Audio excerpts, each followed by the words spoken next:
পূর্বাস লাইফস্টাইলে সবাইকে স্বাগত জানাচ্ছি। আশা করি আপনারা সবাই ভালো আছেন। তো এখন বাজে, আজকে হচ্ছে গিয়ে রবিবার, আর এখন বাজে হচ্ছে 11:45। এই মাত্র পুজো করে উঠলাম, উঠে এক কাপ চা খাবো, তাই চাটা বসিয়ে দিয়ে এসেছি। আপনাদের সাথে একটু কথা বলে নিই, ততক্ষণে চাটা ফুটতে থাকুক। কীরকম ঠান্ডা পড়েছে বলুন? আমাদের এখানে তো বেশ কনকনে ঠান্ডা। সকালবেলায় উঠে না আমার আমার হাজব্যান্ডের, তারপরে আমার ছেলের, আমাদের তিনজনেরই সেই নাক দিয়ে না এই পর্যন্ত সেই ঠান্ডা বাতাস নাকে ঢুকলে যেরকম নাক গলা জ্বালা জ্বালা করে, ওই রকম হচ্ছিল জানেন। তারপরে বেলা বাড়তে আস্তে আস্তে ঠিক হলো। কি ঠান্ডা! আর আমার এই ঘরটা না বেশি ঠান্ডা, এই ঘরটা একদম কনকনে ঠান্ডা হয়ে যায় রাত্রেবেলা। আর মাঝের ঘরটা, যিশুর ঘরটাও বেশ ঠান্ডা হয়। আর মাঝের ঘরটা কি বলুন তো, দরজা জানলা সব বন্ধ থাকে, তো ওই জন্য না মানে গরম লাগে, হালকা একটু পাখা চালাতে হয় ঘরটায়। কিন্তু এই ঘরটা একবারে কনকনে ঠান্ডা। আর এই সন্ধ্যা থেকে তো বারান্দাতেই বেরোনো যায় না। আমি কালকে একটুখানি বাজারে গেছিলাম, তখন মনে হচ্ছিল বাইরে বেরিয়ে যে শুধু তো মাথাটা মুড়ে বেরিয়েছি, একটা গায়ে সোয়েটার পরলে না ভালো হতো। কালকে খুব মনে হচ্ছিল কি ঠান্ডা বাইরেটা। আমার কিন্তু আমার বন্ধু আগের বারে আমাকে বলছিল, বলে যে দেখ তুই যে এত ঠান্ডা বলছিস, আমাদের এখানে কিন্তু এত ঠান্ডা নয় কলকাতাতে। বলে এই তো আমি ছাদে ঘুরে বেড়াচ্ছি, আর আমাদের হালকা একটা ওই কম্বল কি একটা চাদর গায়ে দিলেই হয়ে যায়। কিন্তু আমাদের এখানে এখন থেকেই ঠান্ডা, তাহলে এরপরে পৌষ মাঘ কি হবে তাহলে চিন্তা করুন। প্রচণ্ড ঠান্ডা, প্রচণ্ড, বারান্দায় বেরোনো যায় না, এরকম ঠান্ডা। তো যাই হোক, ঠান্ডা তো আমি খুব ভালোই বাসি, আমি খুব উপভোগ করি ঠান্ডা, আমার ভালো লাগে। তো আজকে এই যে মাথায় একটুখানি সাবান দিলাম, বেলা করে চান করেছি তো ওই জন্য অসুবিধা নেই। চুলটা খোলা রেখেছি, কেন কি এমনিতেই তো যখন কাজ করব তখন চুল বন্ধ আটকে নেব, কিন্তু চুলটা যদি ভিজা থাকে না মাথায় যন্ত্রণা করে। ওই জন্য এখন যখন একটু ফ্রি আছি চুলটা খোলা রেখেছি। আর রান্না এখনও শুরু করিনি, আজকে কিছুই করিনি, কারণ ডাক্তার সাহেবকে বলেছি একটুখানি বাজারে যেতে হবে, আনাজপাতি আনতে হবে। তো বাজারে কি বলে ওই বাগানে গেছে, বলছে আমি বাগান থেকে একটুখানি ঘুরে আসি, দেখে আসি গাছগুলো ঠিকঠাক আছে কি না, এসে তারপরে আমি তোমার আনাজপাতি এনে দিয়ে তারপর কাজে বেরোবো। দেখা যাক কখন কি করে। যাই হোক, আমি এক কাপ চা আগে খাই, তারপরে ভাত ঠাত তো বসাই, তারপর দেখি কি করা যায় না করা যায়। তো আপনারা সঙ্গে থাকুন আমার, দেখতে। এই যে দেখুন তুলসী পাতা দিয়েছি পেতলের, ওই যে এখনই তুলে নেব, না হলে বিপদ হয়ে যাবে আমার। কারণ আমার ওই দেখুন আমার মা লক্ষ্মীর মুকুট নেই। সকালবেলায় যখন পুজো করছিলাম তখন মুকুটটা ছিল, আর এই যে এখন নেই। এতক্ষণে খুঁজে পেলাম জানেন, এই পুজো করছি আর শুধু মায়ের মাথার দিকে নজর যাচ্ছে আর মন করে বেড়াচ্ছে। তারপরে দেখি এই যে এতক্ষণেই খুঁজে পেলাম, সে নারায়ণের পিছন দিকে কোণায় পড়ে আছে, এই যে ফেলে দিয়েছে। এখানে কিছু রাখা যাচ্ছে না, ওই জন্য। আর ডাক্তার সাহেবও বলে দিয়েছে পুজো করে নিয়েই তুলে দেবে, সেই জন্যে আমি এখনই এটা তুলে দেবো। আর এই যে রূপোর থালা আর গ্লাসটা দেখছেন, এই যে এটা না যখন আমার যিশু MBBS পড়ছে, যখন ফাইনাল ইয়ারে উঠলো, পরীক্ষা দিতে যাবে আর কি, তখন এটা আমার নারায়ণের জন্যে কিনেছিলাম। দেখুন এই যে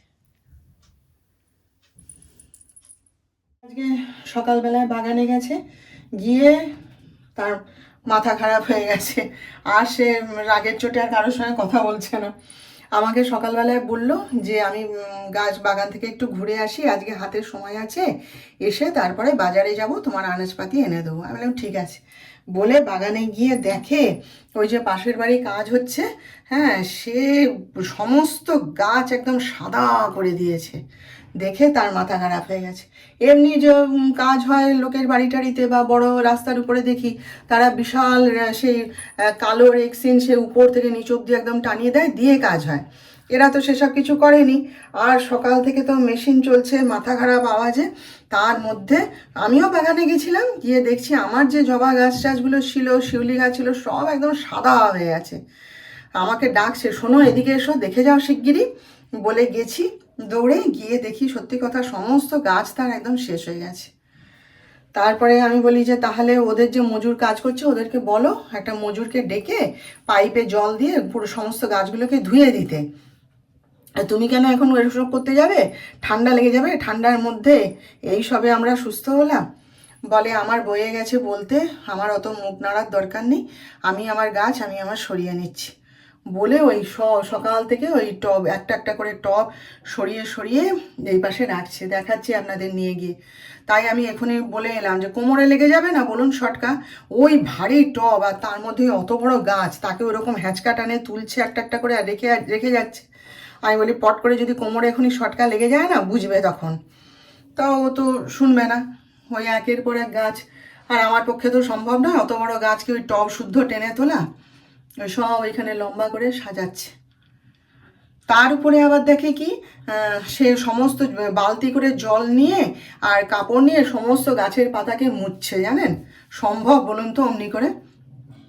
সে শুনবে না। তার মধ্যে আবার এক্ষুনি হঠাৎ চিৎকার করেছিল, গেলাম উপর থেকে কেউ মনে হয় গরম কিছু জাতীয় ফেলে দিয়েছে, সেটা গাছের উপরে পড়েছে, পড়ে সে সমস্ত পাতা তেল তেল হয়ে যাচ্ছে আর পুড়ে গেছে, ঝলসে গেছে, ব্যাস আর পায় কি, রেগে আগুন একদম। সেই সব নিয়েও করছে। তাহলে আজকে তো আর দোকান বাজার কিছুই আর হবে না, সম্ভবও নয়, বলাও তাকে যাবে না। দেখি ঘরে যা আছে তাই দিয়ে করে দিই। হ্যাঁ, মাথা ঠান্ডা হোক এখন, তারপরে দোকান বাজার টাজার করবে। বাসনওয়ালা দাদা এসেছিল এক্ষুনি, তার কাছ থেকে এই যে এটা নিলাম, এই যে ছোট্টর উপরে সুন্দর হয়েছে না জিনিসটা। আমি একা চা খাবো তো, আর যিশু যদি মাঝে মধ্যে একটু খায়, বাধ্য হয়েই নিলাম জানেন। উঠে যে একটুখানি চা খাবো জানেন এক কাপ, তার আমি মানে জায়গা পাই না। কাজের মেয়েটা তো দেরি করে আসে না, আর সসপ্যান বেরিয়ে যায়, তখন সসপ্যানকে ধো তারপরে চা বসাও, এত এনার্জি থাকে না। হ্যাঁ, আমার তো থাকে না। সেই জন্যে সে বাটি ঘটি যাতে পাই তার মধ্যে করে চা করে নিয়ে খেতাম জানেন তো। তারপরে ওই যে একটা ভাঙা সসপ্যান ছিল, সেটার তো আপনারা দেখেছেন বোধহয়, সেটা ডাটিটা ছন্দা দিয়ে মাছ দিকে ভেঙে দিল। তারপরে পিছন দিকে তামার প্রলেপ দেওয়া ছিল, সেটাকেও মাজার চোটে সে তামা টামা সব উড়িয়ে পরিষ্কার করে দিয়েছে। তো সেইটার মধ্যেই অগত্যা খেতাম। তারপরে আমার বড় সসপ্যান একটা ছিল, সেইটাকে বের করেছিলাম রিসেন্টলি আর উপায় না পেয়ে। তা সে আজকে আমার ওই দাদা এসেছিলো, আমি বলি তোমার কাছে ছোট্ট একটা সসপ্যান হবে? তো অ্যালুমিনিয়ামটা ছেড়ে স্টিলই নিলাম, অ্যালুমিনিয়াম আর কেন নিতে যাই। তাই এই আজকে এই সসপ্যানটা নিলাম, একটু চা খেয়ে স্বস্তি জানেন। অত বাসন সকালবেলা ঘুম থেকে উঠে বাসন ধো তারপরে চা বসাও, অত এনার্জি কি থাকে বলুন? এই একটা এই যে ছোটো কড়াইটা, এটা আমি সেই রিলায়েন্স থেকে নিয়ে এসেছিলাম, তো দাদাকে দেখালাম এরকম একটা বড় কড়াই এনে দিতে। এই যে আমি ব্লগে ভিডিওতে অনেকে দেখেছি এরকম কড়াইতে রান্না করছে। আমার যে অ্যালুমিনিয়ামের কড়াইগুলো সেগুলোতে না সে মানে আর মেজে আর পরিষ্কার হয় না, আর ওরা করতেও পারে না। আর আমার এখনকার যে মেয়েটি, সে ছন্দাদি যখন মাছ দো, সে নিজে ছাই ঠাই সব জোগাড় করে নিয়ে এসে মাছ দো, সে যাই হোক সে তো ইট বালি সিমেন্ট যা দিয়ে পারতো মাছ দো মেজে আমার কড়াইয়ের 12টা বাজিয়ে দিয়েছিল। তারপরে এই যে মেয়েটি এসছে, সেও তো আর ছাইটাই জোগাড় করতে পারে না।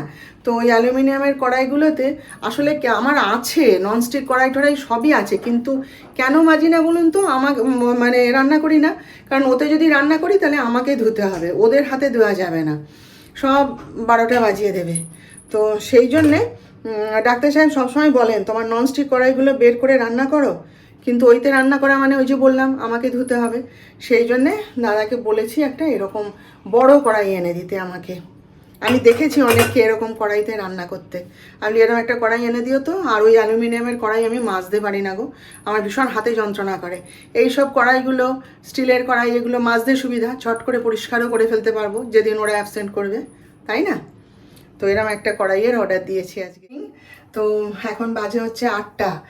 আমরা একটুখানি চিড়ে ভাজা খেয়েছি, আর এখন এই যে কণা চলে যাওয়ার পর এই যে একটুখানি চা করতে এসেছি, চা খাবো আমি আর যিশু মিলে। আর ডাক্তার সাহেব তো সেই 5:30 5টা 5:30টার সময় খেতে এলো, এসে তারপরে আবার বাগানে গেছিলো জানেন। তারপরে আমি দরজা খুলে দেখি বাগানে জল দিচ্ছে। তখন আমি না আজকে একটু চিৎকার করেই দিয়েছি যে এই ঠান্ডা দেখুন, বাইরে কনকনে ঠান্ডা, তার মধ্যে ওই রকম সেই বাগানের ওনার পোশাকখানা আছে, সেইখানা পরে নিয়ে উনি গাছে জল দিচ্ছেন। আমি বলি এই তুমি সুস্থ হলে, এখনও তোমার কাশি সারেনি, আর সামনে তোমার এত বড় একটা অনুষ্ঠান রয়েছে, প্রোগ্রাম রয়েছে, যদি আবার তোমার সর্দি লাগে, তুমি অসুস্থ হয়ে যাও, গলা বসে যায়, ব্যাস তোমার আর স্টেজে উঠতে হবে না এবারে। বলতে চুপচাপ চলে এসছে, আর যায়নি। তারপরে এসে তো ফোন টোনে কথা টথা বললো, বলে বাজার করতে গেল জানেন। বললাম যে এখন আর এই যেতে হবে না, তুমি তোমার কাজে যাও, কালকে সকালে এনে দিও, আজকে তো হয়েই গেল রান্না। বলে না না, কালকে আমার অনেক কাজ আছে, আবার নতুন নতুন ডিস্টারবেন্স এসে হাজির হয়ে যাবে, আমাকে ব্যাগ দাও। তারপরে দেখি রেডি টেডি হয়ে দেখি না খাতা আর কলম নিয়ে এসছে জানেন। আমি বলি কী হবে, না বলো কি কি আনা জানতে হবে, আমি বুঝতে পারি না, আমার মাথায় থাকে না। আমি বলি কী কী আনা জানতে হবে মানে যা খাই না, তুমি নামগুলো আমাকে বলে দাও, আমি সেই আনাজই নিয়ে আসবো। তারপরে তো বলছি বসে বসে, দিয়ে তাই এক্ষুনি দেখছিলাম আমি যেগুলো লিখে দিয়েছি যে এইগুলো আনবে, ও ঠিক সেইগুলোই এনেছে, তার বাইরে আর কিছু আনেনি। তারপরে বললাম যে প্রত্যেক সপ্তাহে বাজার করবে একটু একটু করে, প্রত্যেক রবিবারে, আমার অত সময় নেই, আমি একবারে করে দেবো, যতদিন চলবে। তারপরে তা দেখুন, যদি বলি যে আমি এনে দিচ্ছি, দাও আমাকে, আমি নিয়ে আসবো, মোটে যেতে দেবে না। আর যখন বাজার করার হবে না, খালি আমাকে বলবে এই তুমি কিন্তু যাবে না আনা জানতে, আমি নিয়ে আসবো। বলে তুমি ব্যাগ বইতে পারবে না, অত ভারী ব্যাগ তুমি বইতে পারো? আমি বলি আচ্ছা। বলে আমি যাব, বলে এসে 2 ব্যাগ ভর্তি করে বাজার নামিয়ে দিয়ে গেছে। বলে ও চলুক এখন, তারপরে আবার দেখা যাবে, বলে নার্সিংহোমে গেল। বললো আমার কাজ আছে, আমি নার্সিংহোমে যাচ্ছি। আমাদের এরকমই, আসলে হাতে সময় থাকে না তো, আর যখন সময় পায় তখন মানে ওই একবারে কাজ করে দেয়। এবার সেটা চলতে থাকে। আবার অন্য বাড়িতে যেমন প্রতিদিন বাজার করতে যাচ্ছে বা সপ্তাহে সপ্তাহে বাজার করতে যাচ্ছে, আমাদের তো আর সেটা সম্ভব হয় না বলুন। আমাদের তো দেখছেন নামা খাবারই সময় নেই আমার বাড়ির লোকেদের, তো সেখানে বাজার করা করাটা একটা কঠিন ব্যাপার। যাই হোক চলুন, চা হয়ে গেছে, একটু চা খাই বসে, আর সিরিয়ালগুলো দেখি শুরু হয়ে। এখন বাজে হচ্ছে 9টা। এই দেখুন আমার রাধারানীকে আর আমার কানাইকে শয়ন দিলাম। এই চাদরটা আমাদের পাড়াতেই একজন পুরুষের কাজ করে, তার কাছ থেকে এটা নিয়ে এসেছিলাম। ডাক্তার সাহেবের খুব পছন্দ হয় জানেন, যখনই আমি চাদরটা চাপা দিই তাকিয়ে দেখে, বলে ভারী সুন্দর লাগছে কিন্তু ওদের দুজনকে একসাথে চাদর চাপা দিয়েছো, খুব সুন্দর দেখতে লাগছে। এই যে, আর এই যে আমার গোবিন্দ, ওই যে দেখুন কম্বল চাপা দিয়ে ঘুম পাড়িয়ে দিয়েছি। এই যে, আর অন্য দেবতাদের পরে দেবো, আর একটু পরে দেবো, এখন ওদেরকে শয়ন দিয়ে দিলাম। এবারে এই যে আমার ঠাকুর ঘরের পর্দাটা টেনে দেবো, দিয়ে আজকের মতন ওদের সেবা শেষ করলাম। আর আজকের মতন আমার ভিডিওটাও আমি এখানেই রাখলাম। কেমন লাগলো আজকের ভিডিওটা জানাবেন, আর আপনারা সবাই ভালো থাকবেন। আমাদের দেখা হবে আবার নেক্সট ব্লগে নতুন বিষয় নিয়ে। আর আমার এই আজকের ভিডিওটা যদি ভালো লেগে থাকে, একটা লাইক, শেয়ার ও সাবস্ক্রাইব প্লিজ করে দিন।